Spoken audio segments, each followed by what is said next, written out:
Trigger warning. If you are easily offended by evidence pointing toward an intruder and not the family brutally murdering their daughter, please do not watch this. Find a safe space and brace yourself. The truth is coming soon. And for those of you that are prepared, welcome back as Unsolved Mystery presents JonBenet's WebbTruths.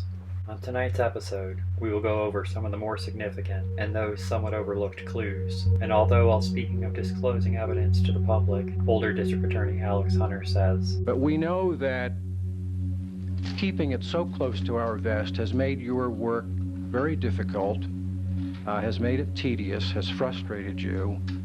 He also says, "I hope that you'll be able to let your viewers and readers know that we need to check and double check the accuracy of our evidence, of our interviews, of all of the things we are doing.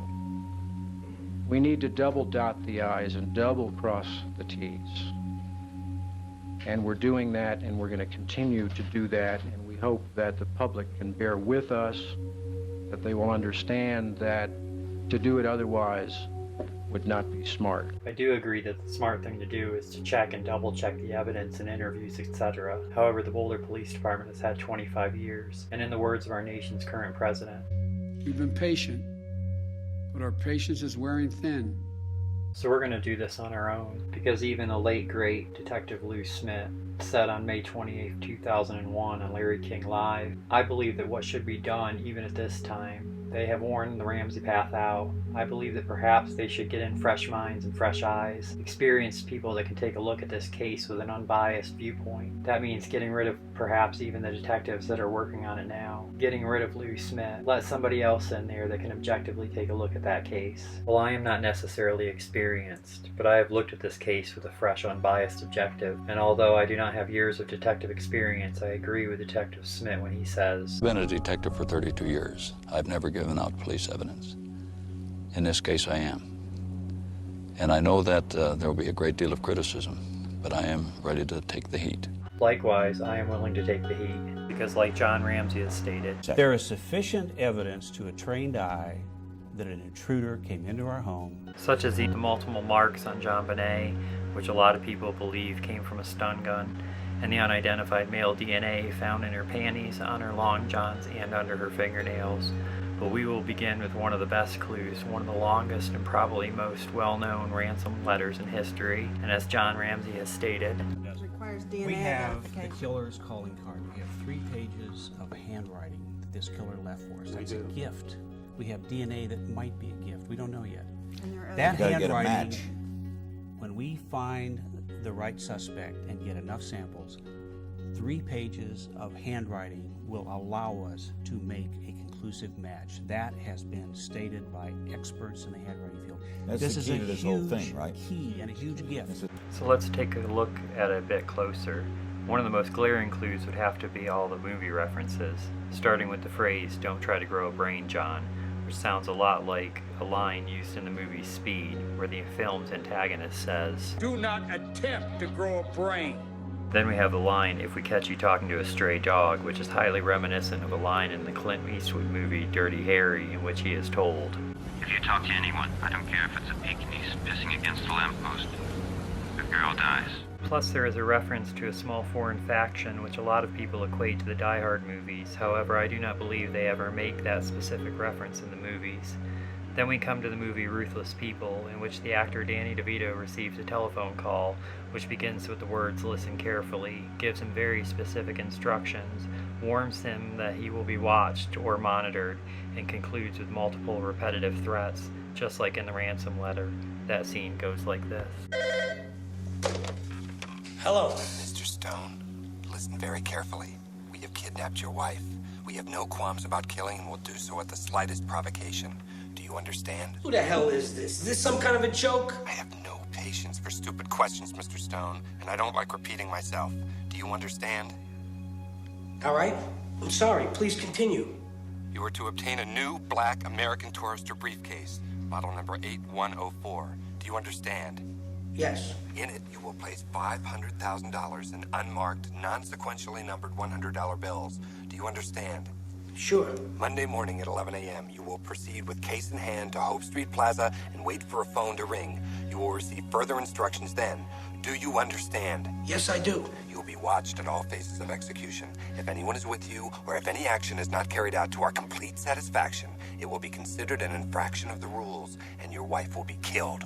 Do you understand? I believe so. If you notify the police, your wife will be killed. If you notify the media, she will be killed. If you deviate from our instructions in any way whatsoever, she will be killed. Do you understand? Perfectly. Next is Nick of Time, which happened to be airing on television on the night of the crime, and is a Johnny Depp movie about a political group or faction that kidnaps a 6-year-old girl. Finally, we come to the movie Ransom, starring Mel Gibson, which I will let the late great Lou Smith tell you about. John? The movie Ransom was playing in Boulder. I have your son. Oh, Jesus! I want $2 million. Oh, God! In that particular movie, a fat cat industrialist, his son was kidnapped. There's a lot of the same verbiage in this note as was in even the note that was written in that particular movie. Speaking of verbiage and taking a closer look at our note, there are multiple aspects of it that need to be pointed out, such as how the author refers to the victim. He refers to JonBenet as your daughter 6 times, she 5 times, and her 3 times, totaling 14 references to her.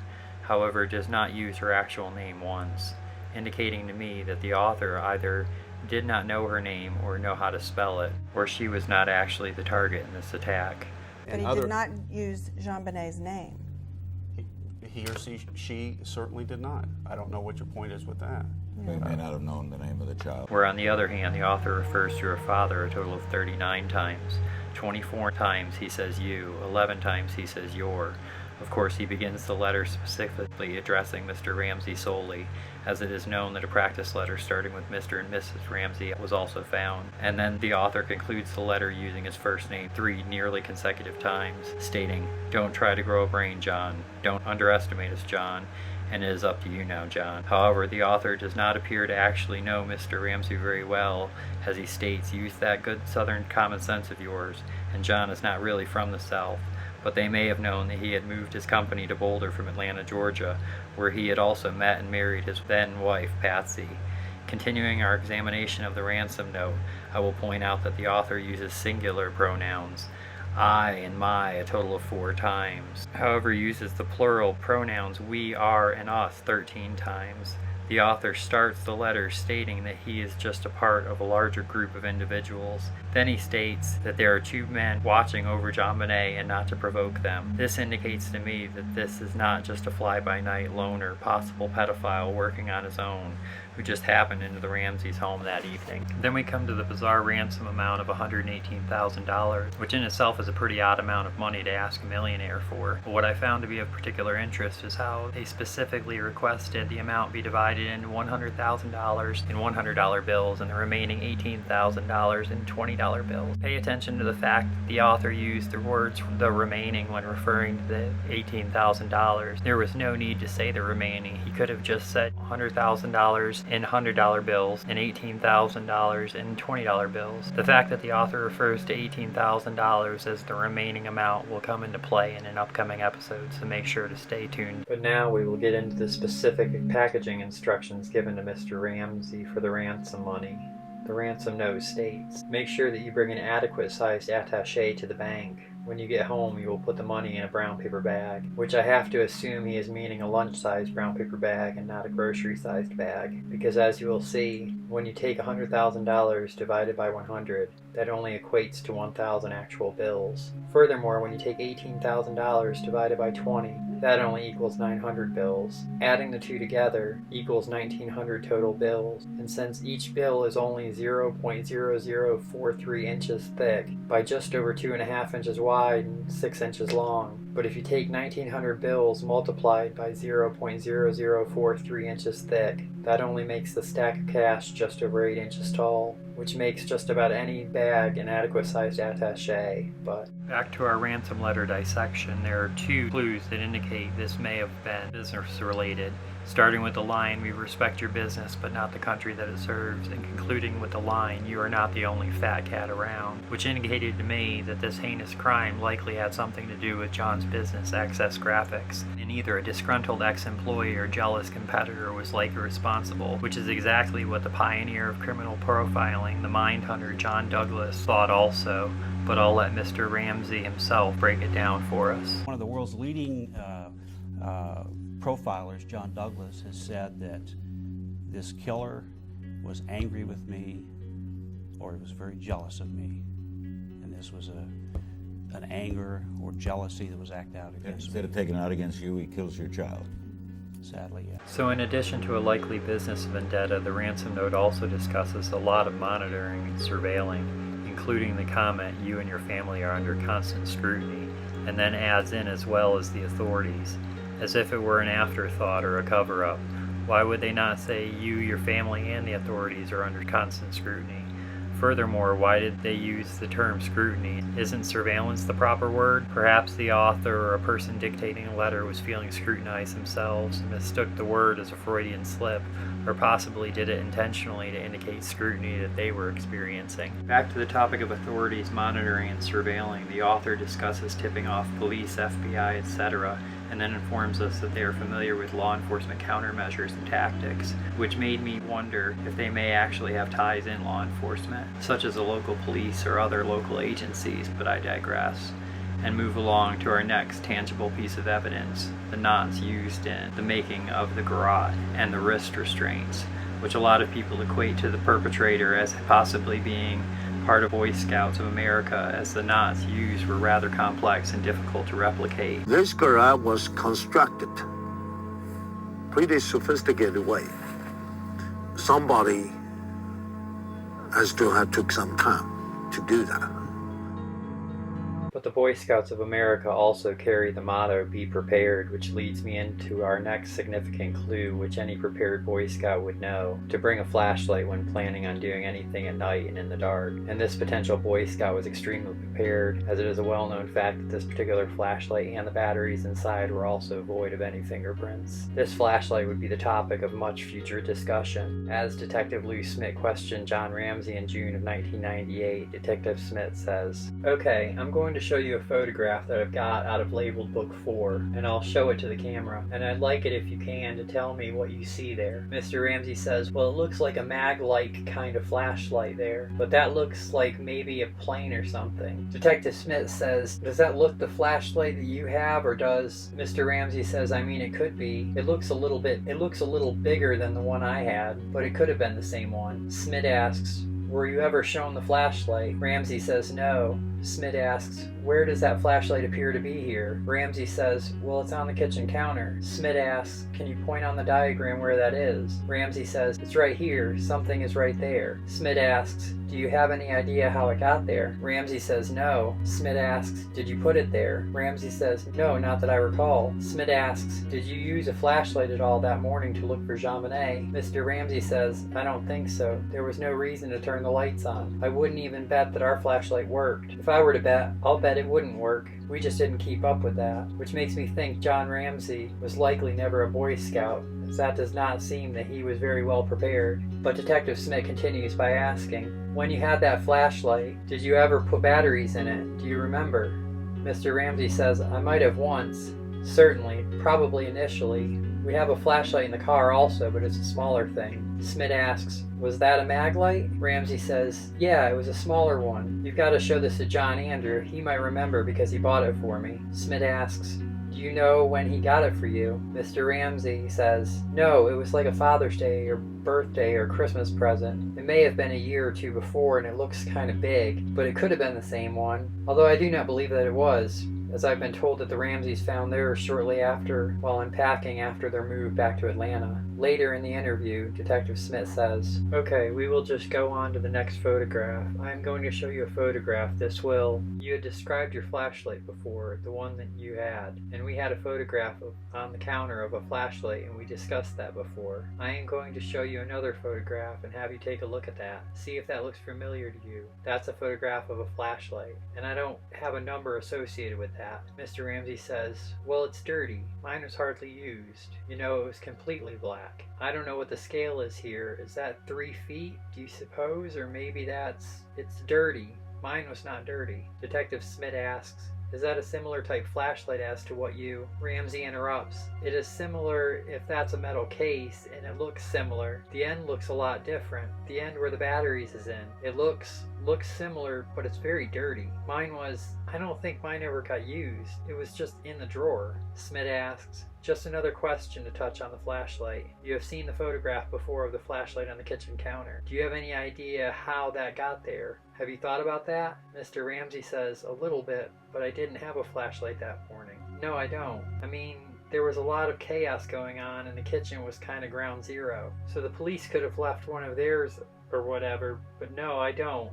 I don't remember ever leaving a flashlight there." So according to Mr. Ramsey, his flashlight primarily lived within a drawer, was relatively new and rarely used. However, the one found on the kitchen countertop appeared rather dirty and more heavily used. But that is not the only potential clue left in the kitchen that morning, as I would be remiss not to mention the infamous glass of tea and bowl of pineapple, which were discovered later that afternoon and has caused quite a bit of controversy. However, I personally believe it is one of many red herrings in this case. But to see why I believe this to be a red herring, we will go to the June of 1998 interrogation of Patsy Ramsey by detectives Tom Haney and Trip DeMuth, in which she says, "I didn't put the bowl there, okay? I did not put the bowl there. I would not do this setup like this." Okay, but let's go back to your line of reasoning here.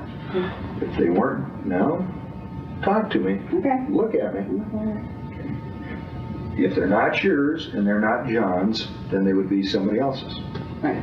But now, I'm telling you they're not somebody else's. Those prints belong to one of the two of you. They did? You sure?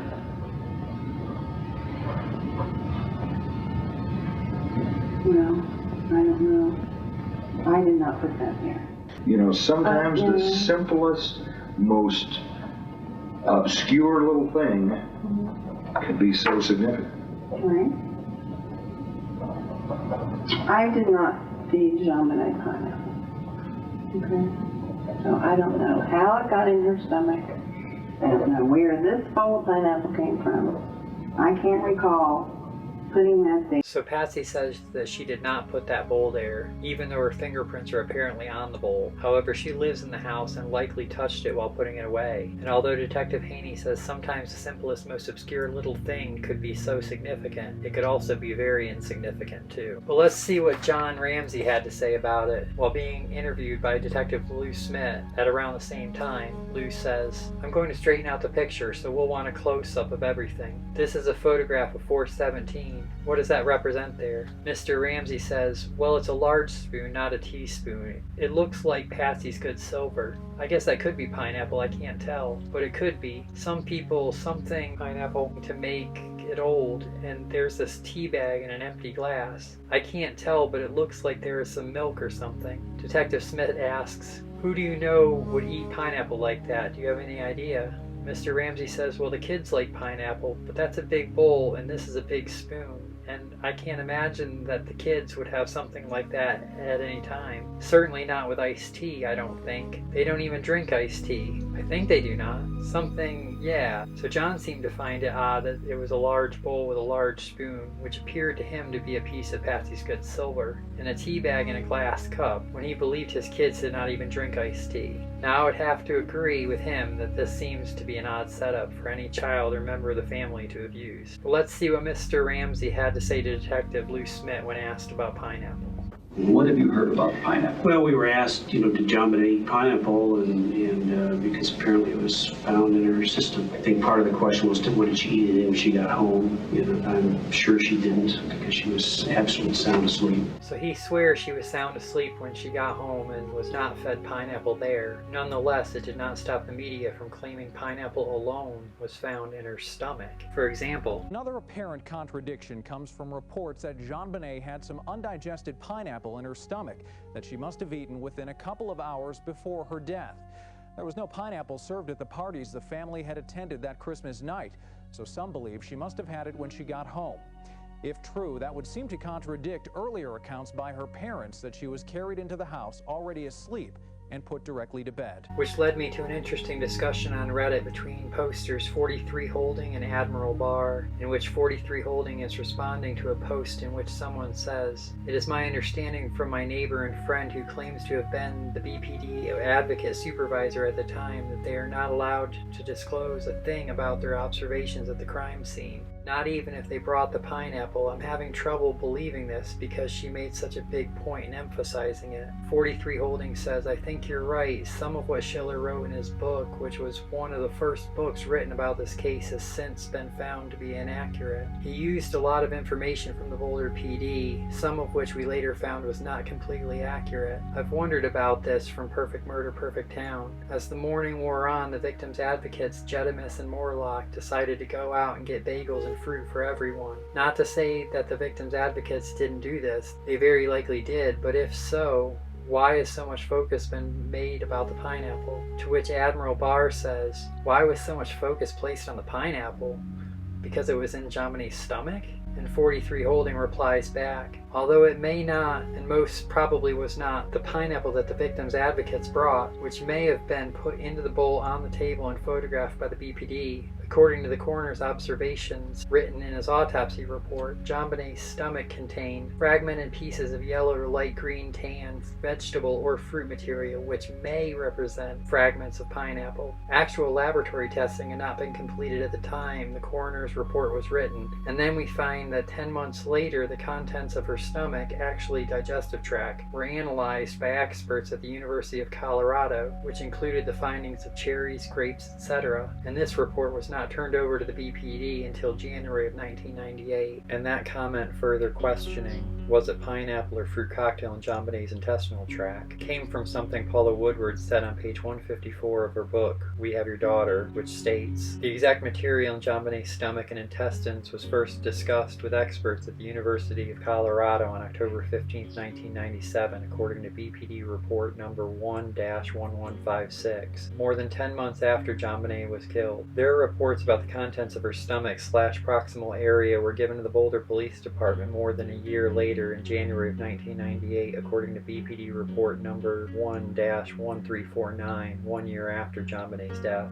And that's when the mystery deepened and the misconception about what JonBenet actually ate was discovered." She continues, "According to previously unreleased BPD reports, laboratory testing revealed that JonBenet also ate cherries and grapes as well as pineapple. Remnants of cherries were found in the stomach / proximal area of her small intestine. Another item besides pineapple was cherries, according to BPD report number 1-1348. In that same report, another item besides pineapple was grapes, from same BPD report number." And she concludes, "Another report expands on the grapes, saying grapes including skin and pulp, from BPD report number 1-1349, which sounds pretty rock solid to me. But back to the discussion of the pineapple found in the bowl on the Ramsey's dining table. We go to a Reddit conversation that just occurred one day prior to this video being released, between posters Usual Safety, Samar Candy, Science Sleuth, and MA333. Usual Safety says, "Who were the bagels and fruit even for? Seems weird." Samar Candy says, "I don't think it's weird at all. The victim's advocates must have thought the victims might have needed food. Seems to me the timing was around morning tea time. Patsy was vomiting, and so probably they weren't for her, but maybe they thought John would have been hungry. He wouldn't have had any breakfast." Science Sleuth says, "Right. Also, the Whites and Fernies had arrived early and most likely hadn't had breakfast. Additionally, Patsy's friends were comforting her, so the victim's advocates didn't have much to do. Getting food must have seemed like something useful to do. But fortunately, Reddit poster MMay333 had already posted. Here's a couple of excerpts. By 6:45, 2 victims' advocates from the police department had arrived and the population inside the house continued to swell. 5 minutes later, as a crime scene technician dusted for fingerprints, one of the advocates followed along, tidying with a spray cleaner and a cloth. It was a terrible breach of procedure. Possible trace evidence was being erased in the name of neatness. Which came from Detective Steve Thomas's book, JonBenet, Inside the Ramsey Murder Investigation. And then she reposts a Lawrence Schiller Perfect Murder, Perfect Town statement about victims' advocates and fruits that I read a moment ago. But fortunately for us, she edited her comment to add a couple more excerpts. The victims' advocates left the residence to get bagels, brought them back and served them to individuals in the residence with some fruit, says one part of the Paula Woodward We Have Your Daughter investigative archive.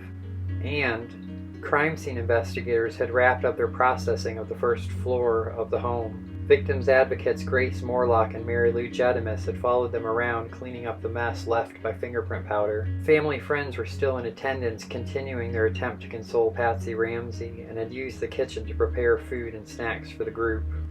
Which came from Burke Did-It theorist James Kohler's book, Foreign Faction, Who Really Kidnapped JonBenet. So now we have additional affirmation that the victims' advocates had in fact brought fruit into the Ramsey home. And considering the University of Colorado findings that there was also cherries and grapes found in JonBenet's digestive tract, it makes me question the whole relevance of pineapple being found on the Ramsey kitchen table. Because where did the cherries and grapes come from? I don't see them in the bowl here. And just perhaps JonBenet had eaten ambrosia, a fruit cocktail, or a piece of fruit cake at the White's Christmas party without her parents being aware of it. But let's move away from the pineapple in the kitchen downstairs and go upstairs to the bedroom right beside JonBenet's room, where something else caught detectives' attention. A bed ruffle that looks slightly out of place. And Detective Lou Smith asked John Ramsey about in his June of 1998 interrogation. Lou asks, "Do you remember looking under the bed?" John shakes his head, presumably as a no. Lou says, "Take a look at the ruffle on that bed." John says, "It's disturbed, and I didn't look under the bed. It's pulled out." Lou asks, "Is that something that would be usual or unusual?" John says, "Well, it may be a bit unusual. That room didn't get used much, and the cleaning ladies would clean it and make it neat, and Patsy used it to fold laundry on top of the bed, but it didn't get used. So somebody would have straightened that out when they cleaned the room, I am sure. It's a little unusual, I would say." So it could be absolutely nothing, but Detective Smith and Mr. Ramsey seem to have found it a bit odd, and there is a chance that someone hid themselves or something under that bed before JonBenet's abduction. We'll just have to put that down as another possible unexplained mystery in the JonBenet-Ramsey investigation. Moving on. Our next few clues come from deep within multiple books and files regarding the case, starting with the good book, which was left open on John Ramsey's desk the following morning.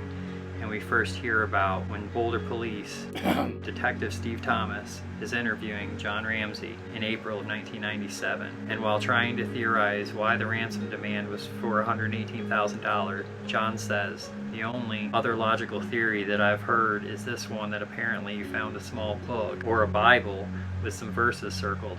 However, I do not believe Detective Thomas neither confirmed nor denied this rumor." However, when it became the late great Detective Lou Smith's turn to interview John Ramsey in June of 1998, when Lou and John are discussing the ransom letter, and John concludes by stating, "We heard about the 2 Bible verses, Psalms, that were circled in some book. I don't know, some book or not. I was not told that directly. We heard it through the back door." To which Lou asks, "You didn't circle Bible passages?" indicating to me that there were in fact Bible passages left circled that night. Continuing on with this incredibly informative interview with Detective Smith and John Ramsey, they discuss the markings found on JonBenet's hand. Lou asks, "Did you ever read or hear anything about her in the autopsy report, that she had a heart on her hand?" John says, "I heard that just recently." Lou asks, "And the heart was in red ink?" "I don't know what that means. You got any thoughts on that?" John responds, "My thoughts, after I thought about it, was she wouldn't have drawn on herself like that." Lou asks, "Have you ever seen her draw on herself?" John concludes, "Oh, they get stuff on their hands, but I don't ever remember her drawing on herself. I mean, certainly it was Christmas, she was dressed up, she was clean, she was getting at the age where she started to notice what she wore, and she wanted to look real nice. Anyway, after I heard that, I thought about that, and she wouldn't have written on her hand like that." Which leads us right into our next significant clue regarding drawings with red ink, and can be overheard in this short excerpt of the interrogation of John Ramsey by Detective Lou Smith, and goes like this. What I have here is a photograph, and it's labeled 23-12. And just for the camera, it's a photograph of an Entreprenurial magazine.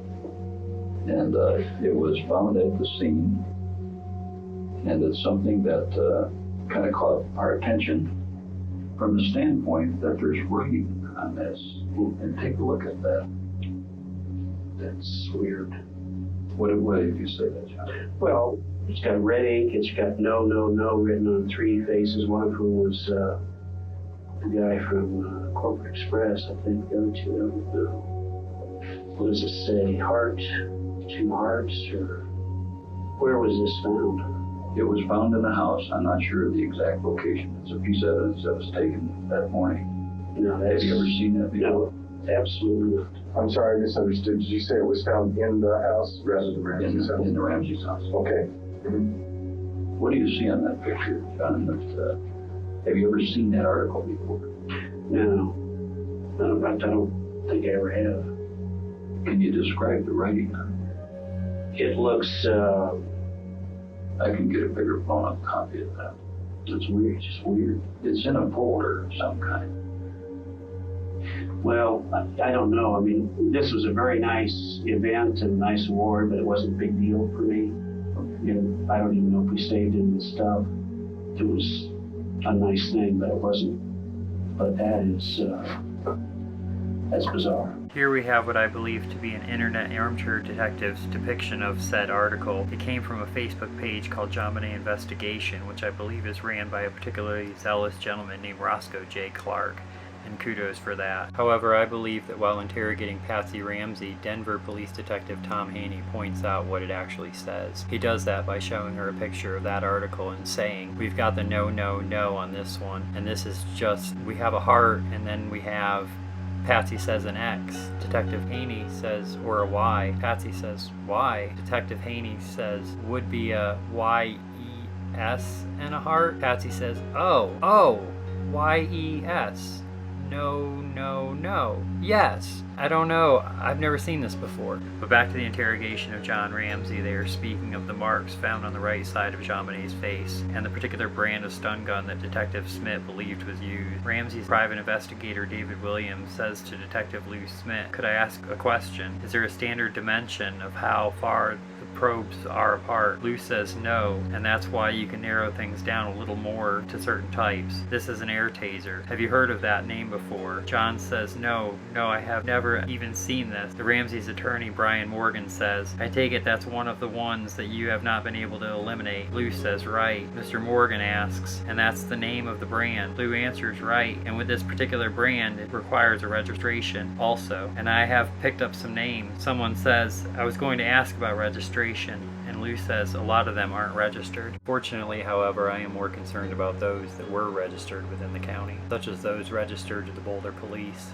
the University Police, or possibly within the county sheriff's office. But once again, I digress. And turn to what the coroner at the Boulder Police Department had to say about it. He said, the autopsy report told of 2 small rust-colored abrasions on JonBenet's lower back. Boulder detectives took that information to Arapahoe County coroner, Dr. Mike Doberson. We spoke with him by phone. We had a fairly good idea of the distance between the injuries on JonBenet's body. And so what I requested that they do was to go out and look at various examples of stun guns. So I wonder what the investigators did. Well, less than a minute later, they report that investigators never got back to Dr. Doberson for what would have been the next step, to examine a piece of JonBenet's tissue with the wounds. They're very difficult to characterize as stun gun injuries unless you actually take a section of that skin and process it and look at it under the microscope. However, that never happened. And to see why, we turn to a March 2020 interview the Ramseys did with Barbara Walters, on which they tell us, there were 2 sets of marks on JonBenet's body, and when Smith calibrated their measurements, he felt they matched up with this popular stun gun model, the air taser. He felt the stun gun was used, and that's what kept JonBenet quiet. But there is no proof of that. Well, I have not heard any expert disagree with that theory. Well, some of the police do not think there was a stun gun. I don't consider Boulder police experts in homicides. That's one of the problems we've been dealing with. The police don't like that theory because it doesn't match up with the parents did it. If the parents wanted to bring their child to a basement quietly, they wouldn't have to use a stun gun. They could just say, come on, we're going to go to the basement for a surprise or something. You know, that doesn't fit their theory that John or I were involved. Why wasn't the body exhumed? Don't know why the police didn't consider that. We were asked when this theory first surfaced about a stun gun that if the body were exhumed, it could be proved conclusively, but it had to be done fairly quickly. This was within months of when we just buried JonBenet. And I, as her father, could not bring myself to do that. I had laid my child to rest. She was at peace. And that was a decision that I couldn't make. Even though it might have cleared you? That was not the priority. The priority was my child was at rest. Which as a Christian myself is pretty hard to argue with. But as you'll see in this documentary called Overkill, the Unsolved Murder of JonBenétRamsey, that may have not been necessary, as forensic pathologist Michael Doberson points out. What we have here are two paired injuries. You can see here on the cheek an area that's brown, and it's paired up with a much smaller area right here. If you look on the left side of her back, we also had two very similar types of injuries. These marks are about 3.5 centimeters from each other. Detective Smith was able to find a stun gun, and the electrodes are 3.5 centimeters apart. But to see how Detective Smith found the exact brand of stun gun that he believes was used, we will turn to an interview he did with Katie Couric where he talks a bit about it. That interview goes as follows. Lou Smith says he did extensive research on the weapons. He found one he says would most closely match the marks on JonBenet, an air taser gun applied directly to the skin. Some people aren't very familiar with stun guns, certainly don't know the noise they make. And so I'd like you to show us if you could. First of all, the stun gun does make a lot of noise. So how could the Ramseys sleep through that? Lou Smith says he now knows because he conducted tests on anesthetized pigs. Until we got to the actual experiments with the pigs, we didn't realize that a stun gun, when it's applied right directly to the skin of the pig, that the noise is very muted. This is what it sounds like when it's against a pillow. It's very muted when it's against the skin. That's what it sounds like. And even more so when it was on the pig. So now that we know a little bit more of how he made his findings and learned a bit more of how a stun gun could have been used in this case, we turn back to forensic pathologist Michael Doberson to see what he said about Detective Smith's findings. He said, Unless some other evidence is presented to me, the most likely explanation for those injuries is that they were caused by a stun gun. Now that Dr. Doberson has been presented with a likely instrument that he believes could have been used to create the marks on JonBenet, let's move on and return to our next clue, which comes directly from Mr. Ramsey himself. John says, right, the thing that always puzzled me was when we had the house living room was all done and we were trying to get it back together, we kept talking about that we needed to replace the closet doors that damaged in the basement. Couldn't fix it. I can't remember what closet door was damaged. Apparently I finally found it. Ellis had cut in half, but I think it was either this door or this door. It was a heavy door, because we had an elevator here and we took it out. Lou says, right. John continues, and it was one of those heavy doors, and I was very curious as to what were they talking about. The door was damaged. They had to replace it. And I looked at that door in Ellis's office, and it was slit, but it didn't look like it was,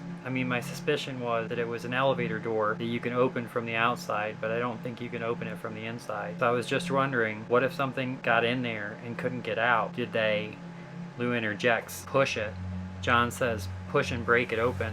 It didn't look like that to me, but paneling was split, but I couldn't tell what was going on around the latch. But that was very perplexing to me. Why was that door damaged? Because it was not damaged to my knowledge. Lou asks, have you run any tests on that to see if it was from the inside or outside of anything? John says, no, Ellis has it. Now it's in storage, but that's an item of curiosity. And in case you are curious, the Ellis they are speaking of is the Ramsey's other private investigator, Ellis Armistead, who worked beside the previously mentioned private investigator David Williams. But back to the door in question, Lou asks if the door has been fingerprinted in any way. John says, I don't know. Ramsey attorney Brian Morgan says, I don't believe we have. I think when we discovered it, it was something was unfamiliar with. We gave Ellis instructions to get it and preserve it in whatever state it was he found it. I don't know exactly when, detectives, but that was some time after the house was released to us. Lou says, right. Mr. Morgan says something like, we would be happy to turn over the door. Who wants to do any kind tests? Lou says, in fact, that's something that laboratories could do, and they could get the equipment to do all the fingerprinting stuff on there. Again, if we can speak with him. Mr. Morgan says something like, when he got it, then how he tried to preserve it, sure, but we are happy to make that available. So apparently one of the basement closet doors was likely damaged that evening. Pardon my language, but did some dumbass get locked in a closet that night? While we're in the basement talking about dumb stuff, it appears someone may have left a number 1 clue in the form of a number 2, as the Boulder police are known to have fully dismantled the basement toilet, and while Detective Lou Smith was interviewing John Ramsey, Patsy Ramsey was being interviewed by Detective Tom Haney of the Denver PD and Prosecutor Tripp DeMuth of the District Attorney's Office. Tripp says, look at those pictures, 242, 43, and 44 and 45 together. Patsy says, this is the little bathroom in the basement. Tom asks, anything out of place or unusual in those photos? Patsy says, well, the bathroom we hadn't utilized very much. These little Christmas decorations were left over from, I had put those there when we had the home tour 2 years earlier because the volunteers used that area and I had a bathroom available. Tripp says, that photo 244 was shut. Is that how you left them? Patsy says, well, that, yes, I would have left that. I left it like that. Now this, I don't know what that is, why that would be there. Tripp points out to the audio recording that she is pointing to what looks like tissue. Patsy says it is like tissue something because I remember I specifically asked Linda, the housekeeper, sometime in the not so distant future to go down and clean that bathroom because I think one of the boys had used the bathroom and not flushed it. It was kind of yucko, so she had gone down there. So I don't know if that is her cleaning rag she left there or what. Detective Haney asks, do you know for a fact that she did clean it? Could she have been in there since? Patsy says, no, I don't remember that. Too much about that bathroom. A few moments later, Prosecutor DeMuth asks, who used that bathroom? Patsy said the boys, Burke and Evan were down there playing with the trains. They would go in there and use it. Tripp asks, what do you mean that they had not flushed that toilet? What do you mean by that? Patsy says, well, I think someone had gone to the potty and hadn't flushed it. It was there for several days. Tom says, are we talking urine? Patsy says, I don't know, it was just reported to me. It was Mom, the bathroom was pretty yucky, and Linda took care of it, is the way I think it went. Tripp asks, how common was it for Evan and Burke to not flush? Patsy says, well, Burke is pretty well trained because that is one of my big pet peeves, but Evan I don't know about. Tripp asks, what does that mean, Patsy, when you say you don't know about? Patsy says, I don't know whether he flushes regularly. Tripp says, that could imply I don't know about him because he doesn't flush, or I wanted to clear that up. Patsy says, I don't know, I would believe that it was Evan that used it and didn't flush rather than my son. I would like to believe that. Tripp asks, was it more than one time occasion in this bathroom down there? Patsy says, I just remember that one. Tripp asks, when was that? It doesn't have to be precise. I mean, how long before Christmas? Patsy says, I don't know exactly. I just remember it happened. Tripp asks, right before Christmas? Patsy says, I just can't remember. I just remember the event that there was a dirty bathroom bowl, and obviously the boys were down there using it and not flushing. Tripp doubles down and asks Patsy, do you know? Did Linda clean it up? Do you know? Patsy says, I am sure she did, but I didn't go down there and double check it. Detective Haney asks, is she usually pretty confident if you give her something? Patsy says, yeah. However, I must point out, Patsy asked Linda to repair the broken basement window, and we saw how that worked out, but I digress. So a few moments later, while going through some pictures with Patsy, Detective Haney says, we left off, I think, with 376, the Bible, now 377. Patsy says, that looks like the countertop of the basement bathroom, tissue or something. I don't know what that would be. Tom asks, that is which bathroom? Patsy says, I think this is the basement, the little bathroom. They're in the basement. I mean, It is the only one that the other ones had different countertops. Tom says, okay, so would that be normal or expected there?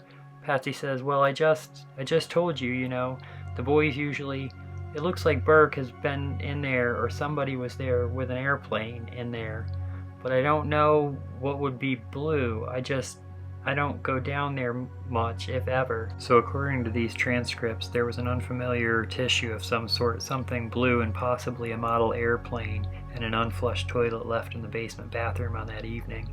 Considering the fact that an intruder would have had to have been in the house for multiple hours, it is not unforeseeable that they may have dropped stool and, not wanting to risk waking the parents, may not have flushed.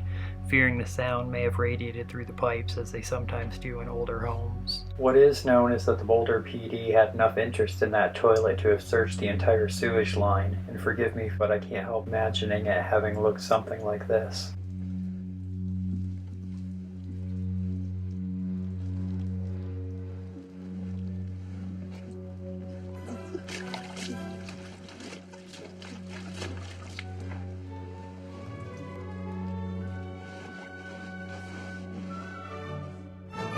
However, once again I digress and go back to the interrogation of John Ramsey and the late great Detective Lou Smith, where they are discussing a disturbance in the infamous window well, which looks a lot like footprints to me, but let's see what John has to say about it. He says, can we find out what is that? That dirt and the dust has been disturbed. Lou says, if that's your observation, then it's good. John says, when I was there, it was July, that was 6 months earlier. Lou says, I would like to just add something, though.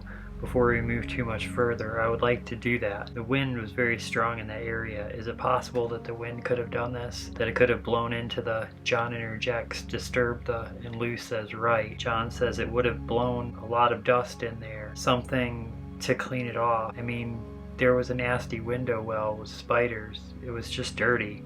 Lou says, and for your information also, there is some spider webs also. I just want to make sure that you're not misled. John says, I appreciate it. I mean, these spots look clean, cleaner than the rest. That's glass there, a piece of glass there. I don't know why.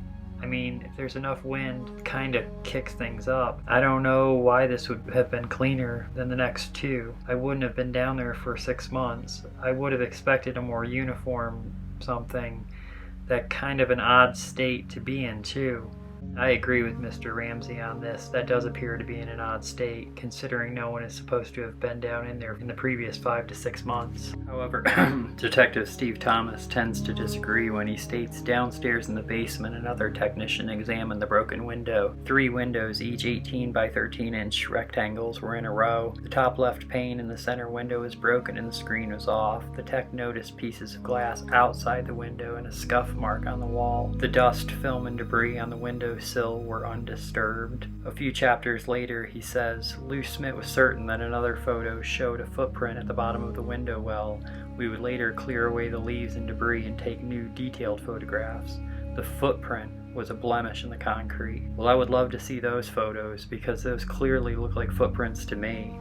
And Steve, how do you explain this marking, which looks like a palm and 3 fingers made it? Is that also a blemish in the concrete? But once again, I digress and go to the next theory that Detective Smith had that was shot down, and he had to prove people of otherwise. That is that no one could have gone through that window well, which he quite easily showed was possible. However, this is where I tend to disagree with Detective Smith's theory, because I believe this was used as a means of egress, as I believe the suitcase was mainly used for the intruder to step upon and make his way out the window. But of course, Detective Thomas showed how it could have been done. When he stepped on that suitcase to climb out the window, he made sure to put his ass all the way over to the left and his knees to the right, just to be sure that any cobwebs there would be destroyed, where any sensible person would know to keep your knees to the left, as not to slam them against the window. But Detective Smith did notice one other clue regarding the suitcase, and that came from on top of that suitcase, and he discusses it in this transcript of a television appearance that he made. He says, there was no close-up photograph of the actual top of the suitcase, but there was a video taken which clearly showed the suitcase, a view inside the window well, and also the video video camera panned down to the top of the suitcase. And the reason I believe that it panned down there is because there was something on that suitcase that drew the person that was taking the video's attention. And this was a very small piece of glass. So I took out a frame of the video and turned it into basically a still photograph, and that is what it depicts. This area right here where the pointer is,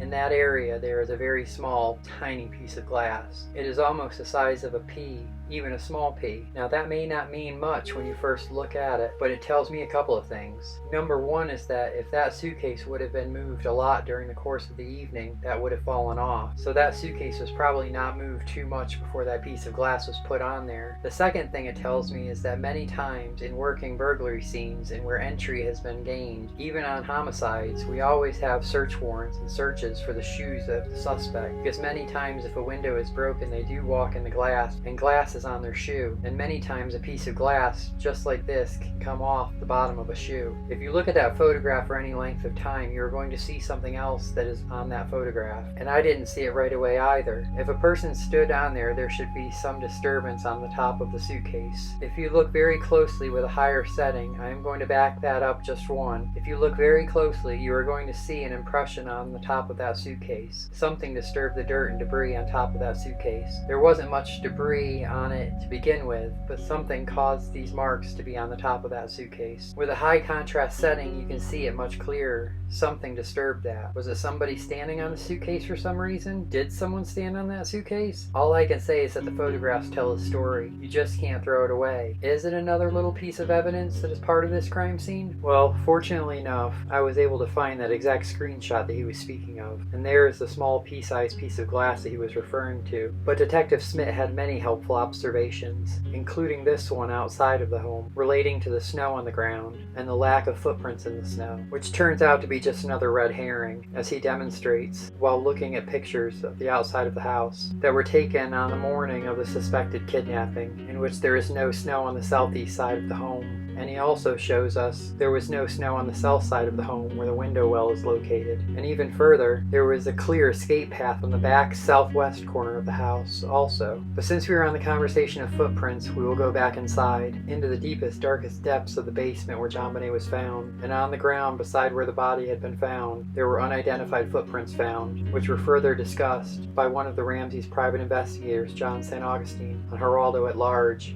on which he says, "We think that possibly there were two people based on the footprints that are found in the cellar where her body is found. There is a high-tech boot, of which it does not match anybody in law enforcement, and it doesn't match anybody in the family. And there's another footwear impression that has not been linked to anybody." While private investigator Augustine does speak of the infamous high-tech boot prints, he does not mention the specific other footprint which was reported early in the investigation and was identified as a relatively expensive pair of SAS shoes, which have a sole that may look like this, meaning one of these people was likely well off. But John St. Augustine observed one other footprint impression, which he shared on Dr. Oz show. I'd seen this. What I had not seen till today, is come on down, is two other footprints. One of them particularly eerie. So, John, if you can help us see what I see already these little marks here. Mm-hmm. What is this? This is actually an unknown footwear impression. This was not tied to anybody in the family. Not Burke, not Patsy, not John, but was found, interestingly enough, Dr. Oz, next to what appears to be JonBenet's right foot. You can actually see here the outline of her foot. You see that, their toes here? We believe that to be her bare foot. Can you all see that now? You see this? See, I'm not even, it doesn't take much to imagine this, and there's her big toe there. Right, and then the unknown footwear impression right here. So now that we have discussed footprints in the window well and on top of the suitcase, the lack of footprints outside in the snow because there was no snow, and the multiple suspicious footprints found within the wine cellar room, we will turn to the next potential clue, which was found on the door leading into the wine cellar. That being an unidentified partial palm print, which is discussed by Detective Lou Smith in this television transcript which I uncovered, in which he states. Also, another clue that is found in the house, an unidentified palm print. This palm print, by the way, this is a photograph that was taken taken very early on the morning of the 26th prior to the body being found. This photograph shows a door in the area leading into the wine cellar. A palm print was found on this door. An identifiable palm print was found on this door right at this area. If it is an identifiable palm print, it is the last print that is usually found. For instance, if you had 50 workmen come into that basement, which there weren't that many, but let's say there were many people in there, if each one would close the door in approximately the same spot, the last print on that door would be the print that you would be able to recover, because the other ones would not be there. There's an unidentifiable print on that door, and it does not belong to anyone in the Ramsey family. And I might add that behind this door was the body of JonBenet when this picture was taken. If someone would have opened that door, either the person taking the picture or the detectives at the scene, this case would have taken an entirely different direction, because at that time they would have known immediately that there was a murder, and that everyone would have been brought in and all their clothing would have been checked, and there would have been interviews made at that time. To which he is asked, "That picture was taken to your knowledge and understanding by a member of the Boulder Police Department?" And he says, "Yes, sir." Now, I understand it has been rumored that this palm print was sourced to the Ramseys' eldest daughter, Melinda, but that is simply just not true, and is the reason Detective Smith was still talking about it. He also had one other piece of forensic evidence to discuss, and that is back in the wine cellar room on the white blanket that JonBenet was found with, and that is a single unidentified hair, which he further discusses in this transcript when asked. Any other evidence of any type of foreign material found that would point to the intruder leaving behind evidence? To which he replies, "Yes, on the blanket that was covering JonBenet was found a hair, and it has been described as a pubic hair or axillary hair. A pubic hair comes from the pubic region, and axillary hair can come from the lower abdomen or from the chest or even, I believe, the arm of a killer. That would suggest very strongly to me, if it is an axillary hair, that it probably is from a male. It is a Caucasian hair. This is a hair that is found on the blanket covering the body of a dead girl. The significance of this hair is, I think, tremendous, mainly because that hair could positively identify our killer. When our killer is caught, and I believe that he will be caught someday, that hair, if it's his hair, will conclusively show that this person was in that basement and murdered JonBenet. Someday they will be able to match that hair with someone, because they are, with mitochondrial DNA, the new testing procedures they have got, there are at least 27 markers, clear-cut markers in that hair. We will be able to positively identify the source of that hair, and if it belongs to our killer, that will be the strongest piece of evidence. Just like the fingerprint in the Heather Dawn Church case, that could be the strongest piece of evidence in this case. One hair. But that is not the only time that he spoke of this evidence. As you will see in this interview, he also did with Katie Couric, which goes as follows. Smith points to a single hair found on the blanket covering JonBenet's body. Could it just be a random hair? Sure. But could it be the killer? Yes. This hair did not belong to any of the Ramseys. That's right.